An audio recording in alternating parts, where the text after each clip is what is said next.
The holidays, often considered with great expectation and anticipation, and especially here we are with COVID having been with us for a couple of years now, and many of us have not been able to spend time with our families, whether it's at the holidays or at other important life events, whether that's a wedding or a birth or whatever it might be. So during this holiday season, there may be a lot of delight about getting to be with your family again. And that's awesome.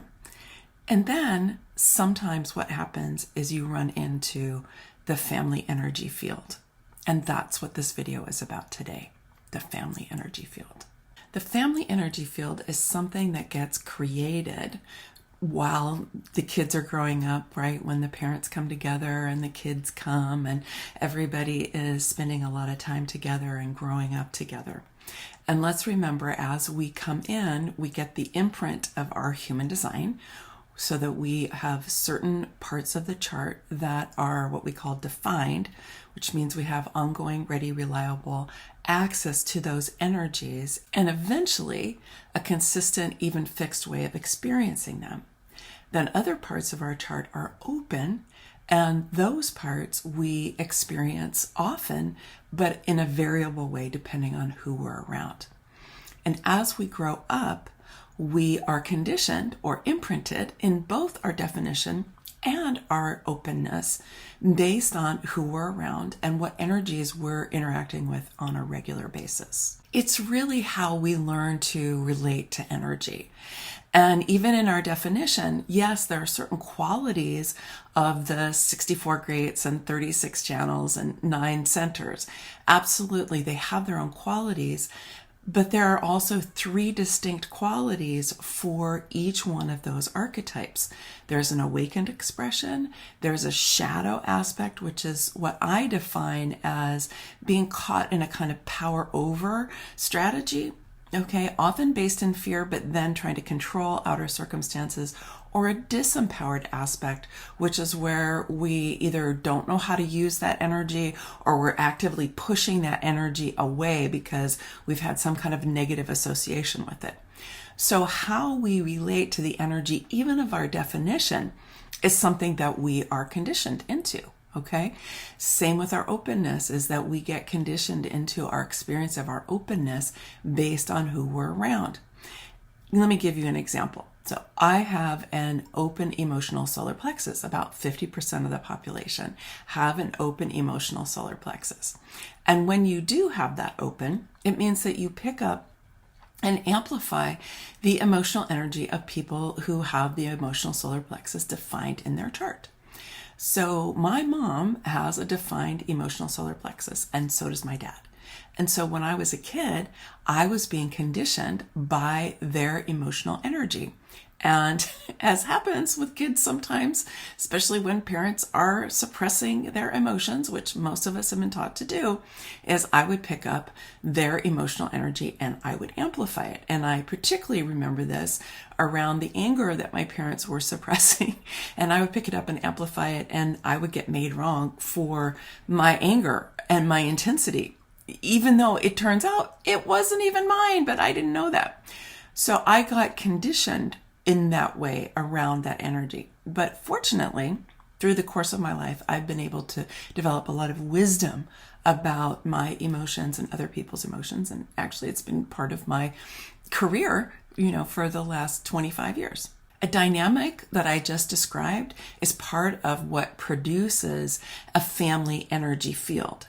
And you can imagine, with all the different people involved and all the different ways that the human design charts can interact with each other, that there's a very potent and largely subconscious family energy field that gets created and does evolve to an extent over time, but often not beyond what it was like for you, when you were young, okay? Or maybe up and through when you were a teenager.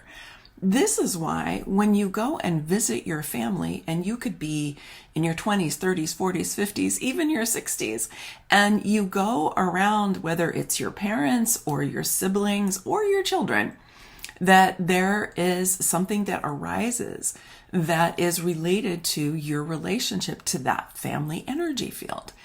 I know for me, there was a long period of time when I would go back to being with my family and I would feel like I was about 13 or 14 again.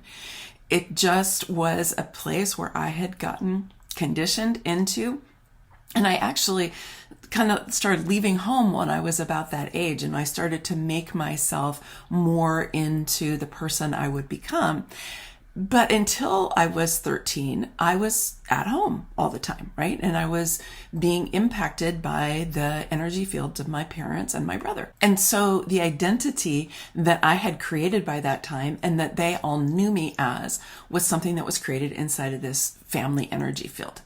So even after I left, and even after I grew up and my brother grew up more and we all left the house and we all evolved, right? Because my parents evolved too. They became very different, much more mature people later on because they were really young when they had us. They were bringing us up in their 20s and their 30s and they were really young. And yet that family energy field that was created during those growing up years of my brother and me was something that had its kind of own force. It had its own force. It almost had its own consciousness. And it was something that I interacted with and we all interacted with every time that we got together. And we got together for virtually every Christmas season until not just a few years ago. I spent almost every Christmas of my whole life with my parents. It was important for me and important to be with them during that time. And it was great for the most part, right? It was beautiful. It was connecting. There was a lot of catching up and just being with each other. And yet there was also this force of this family energy field. And it impacted both me and other people because sometimes, particularly if some kind of a conflict or discomfort or difference of opinion or that kind of thing rose up, right? We could all just move back into these other younger selves of us and we lost some perspective. So one of the first things you can do is to gain some perspective with the younger self that arises when you come into this family energy field, whether you are a kid with your parents or whether you're a parent with your kids, or you're coming in with your siblings, whatever the particular relationship is, you want to get some perspective on the part of you that rises up during that time. One of the ways to do this is to get in touch with the different type of patterning that you developed when you feel overwhelmed, which is often based in fear, right? And it's how we respond when we feel overwhelmed. Your human design chart can give you some clues as to where you might be experiencing this, particularly if you look at your open centers, let's say. Then that might give you some clues as to places where this is really coming up for you. But honestly, it could show up anywhere in your chart. And what I'm going to provide you with today isn't so much about your chart, although if you know your chart well, you might be able to take the information I'm going to give you and then look at your chart and see if you can suss it out for yourself. But it really has more to do with how we tend to respond, and particularly in the family energy field. So we're going to look at 4 different survival patterns, and 3 of them I'm sure you're at least somewhat familiar with, right? There's the fight, flight, and play dead or freeze, but then there's also please, which is the one that often is left out, which is kind of interesting to me because it's the one that most women are conditioned into, is the please. Okay, so let's just talk about these. So how would the fight show up for you if you were with your family? So for example, you might react. Okay, you're reacting to actually all of these are reactions, but you might react to a situation by pushing back on what somebody says. You might contradict them. You might say, I don't believe that, or my opinion is different than yours. You might feel the need to forcibly stand up for yourself or for something that you believe in or for somebody else. And it isn't so much always what you say, it's more the energy that you do it with, and it's kind of aggressive. Okay, so that's one way that you might react. Another would be to leave. So that could literally be leaving the room, or it could be leaving the conversation, either by just moving into another part of the room or just stopping and not participating anymore. Or you could leave your body, which means that you're basically popping up into your head and even out of your head, and you're completely engaged in something else than what's going on around you. Or you could go and check your phone, or you could go and start watching TV. Those are all parts of a leaving pattern where you're just getting out of that situation because it started to feel overwhelming and you didn't want to deal with it anymore. Or you could freeze. Okay, and that would mean maybe just getting really silent. The difference between this and leaving is that you feel a little paralyzed. Okay, so you just get really silent. You maybe even stop breathing or breathe very shallow. You don't move your body very much, and you become really vigilant to see what other people are doing. And you want to almost become invisible. It's like you're trying to erase yourself so that people won't see that you're there anymore. The last one is being the peacemaker, which is where you're focusing on everybody else, and particularly the people who are more likely to either explode or to dominate or to be controlling or somehow to be forceful to other people, including yourself.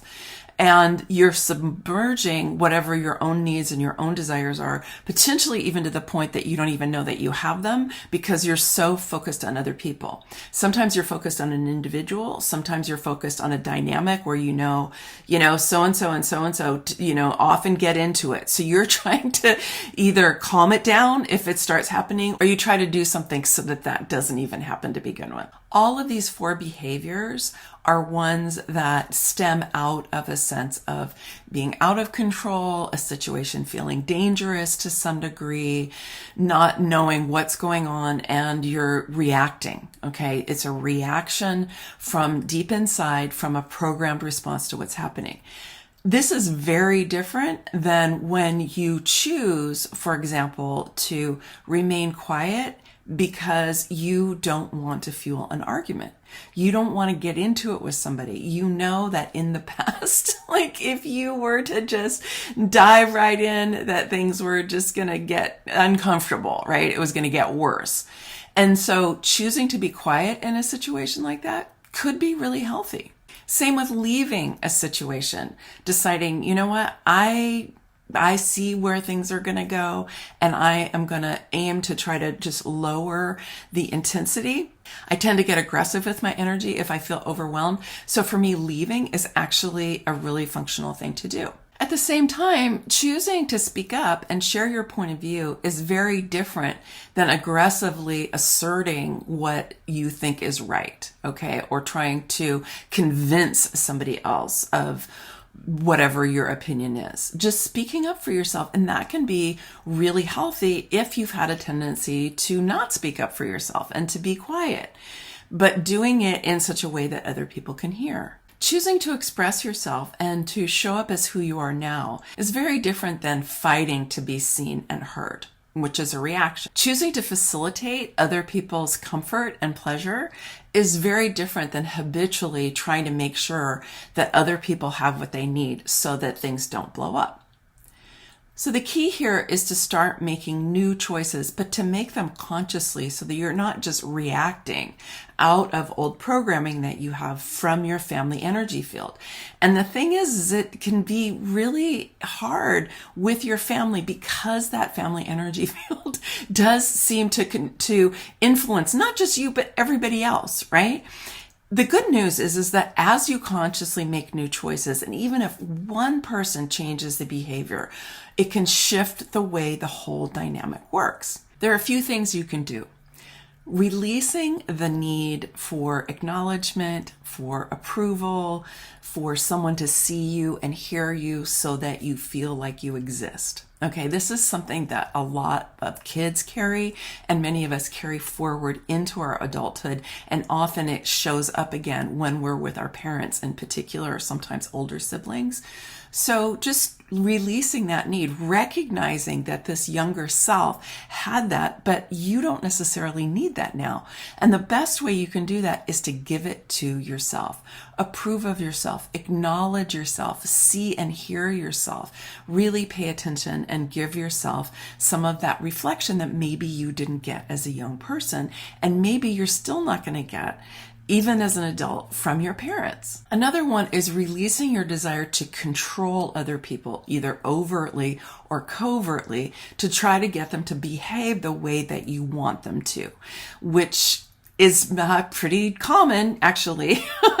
But being able instead to foster your witness self, your witness consciousness, so that when people are doing things that you don't agree with or you don't like, even if they're saying things that are about you or about things that you care about, to be able to just come into a neutral state and realize that you don't have to agree with them. You don't have to even talk about it. You can just witness what's going on. Those are a couple of things that can really undermine your ability to make conscious choices.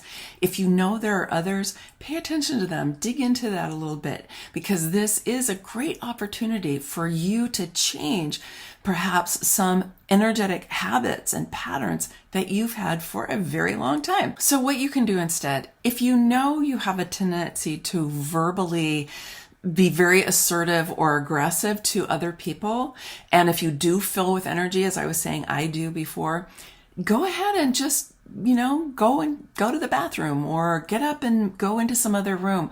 But make a conscious effort to discharge that energy. I know for me, going for a quick walk is really helpful, or I do breath work.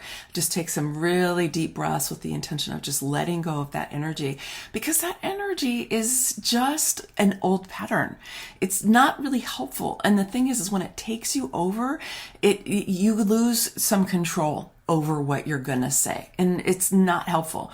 So in order to get more command of yourself, if you know that you tend to do that, go ahead and leave and discharge that energy. If you know you tend to clam up and be quiet and not speak up or share, a suggestion is to think about a few things that you'd really like to share with your whole family or individuals, and then ask them if they want to hear what you have to share. Like actually say, I have some things I'd really like to share with you.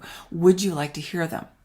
Now, I know that might sound a little formal, but what it does is it signals to other people that you do have something you want to share, and you're basically getting their attention and their agreement to say, oh yes, I do want to pay attention. Or they might say, you know what, right now I can't, I'm too distracted.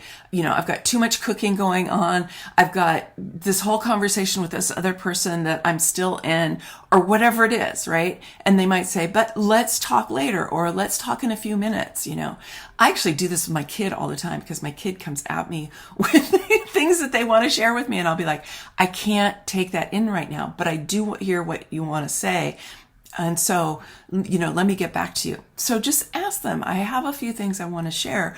Would you like to hear them? This is also really great if you have an open throat, or if you're a projector, or if you're a generator or manifesting generator, because in all those situations, we want to be recognized before we share. And a lot of times we clam up because we maybe have asserted ourselves at times when we weren't responding, or we were blurting because of our open throat. And then the people around us either were annoyed, or they didn't hear us, or they weren't ready to hear us, or whatever it is. So that simple act of telling someone that you want to share and asking them if they want to hear can unravel all of that old patterning. If you tend to either leave the room or leave your body or just check out on your phone, then try instead to put your feet flat on the ground and push down into the earth with your feet. I'm doing it right now. Just really push down into the earth and imagine yourself really grounding down into the earth. Take some deep breaths down into your belly. Bring your energy lower down in your body, because chances are if you have that tendency to leave, your energy is going to move right up into your upper body and into your head. And unlike the person who has more of that aggressive pattern, you're just going to come right up and boop, pop out of your head, okay? So what you want to try to do is keep your energy down in your body and actually send it lower down into your body, down into your pelvis, push down through your feet, breathe down into the lower part of your body. And then remind yourself, take a look around the room and remind yourself that there's actually no clear and present danger, unless, of course, there really is. Chances are there isn't. There's just something going on that's uncomfortable and maybe reminds you of something that maybe did feel dangerous when you were younger, but just remind yourself, I'm actually safe right now. It's safe to be in my body. It's safe to be here.